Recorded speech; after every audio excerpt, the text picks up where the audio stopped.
What's going on YouTube? Thank you for watching JGTechBlog. For today's video, I'm going to be updating you guys on some new Metro PCS phones that's coming out. I think you guys already heard of it. It's the Stylo. And I'm also going to be talking about the overheating issue with the Galaxy J7. Also, I'm going to be talking about a question that a lot of people have been asking me between the 2015 and the 2016 version of the J7. Okay, let's go ahead and start off with talking about the overheating issue that a lot of people have been having.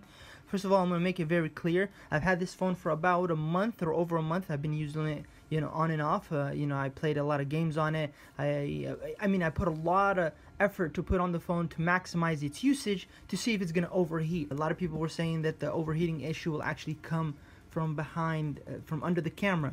So all I'm going to say is this model that I have with me right now is the Metro PCS model, and it has the Samsung Exynos Octa 7580. It does not heat up. I've tried it, like I said, over the month period. I had no problems at all with it. So if you're interested in getting this phone, don't worry, this model will not heat up.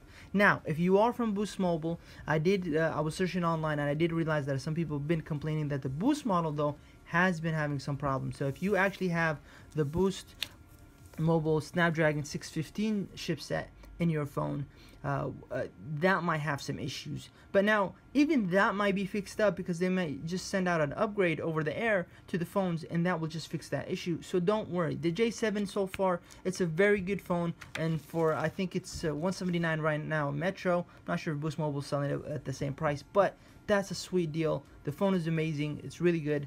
If you're really interested in getting the J7, don't let that push you aside just because of the overheating rumors that have been going around. Get this phone. It's an amazing phone. Now let's go on to talk about if this is a 2015 or 2016 model.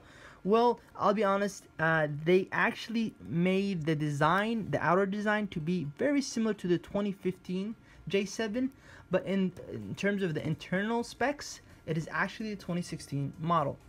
The 2015 one, for example, didn't have 2 gigabytes of RAM, had only 1.5 gigs of RAM, and it was much more slower and different operating system. I think it had Lollipop. This has Marshmallow. So they upgraded the specs, but they kept the design the same. So this is the 2016 specs internally, but externally, in terms of the design, it's still the 2015 model. Alright, now last but not least, let's talk about the new phone that just came out, which is the Stylo 2 Plus that just came out.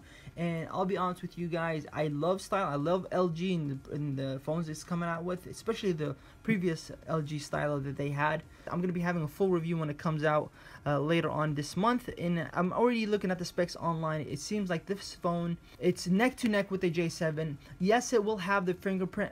If you take security seriously and you really need that fingerprint, then go for the LG Stylo. But if you really don't care that much for it, just stick with the J7 because of the bigger battery on here. This is 3300 milliamp hours, while that one was 2900 milliamp hours. The cameras are the same, front and back. The only other difference was that one was a 5.7 inch screen, while this is a 5.5 inch screen. Internal memory is the same, so the phones are basically identical. Only in terms of that, the LG Stylo does have a fingerprint, and it does have a little bit bigger screen, which is a 5.7 inch screen. But at the end of the day, if the price does not beat the Samsung J7, I would definitely recommend the Samsung J7 over the Stylo. I will do a full in-depth review when the phone comes out. I'll have it linked in the description below. I will also do a full comparison of the J7 versus the Stylo once those phones come out. If this video helped you out, please don't forget to give it a thumbs up. If you have any other questions I missed, put it in the comment section below. Don't forget to subscribe, and thank you for watching.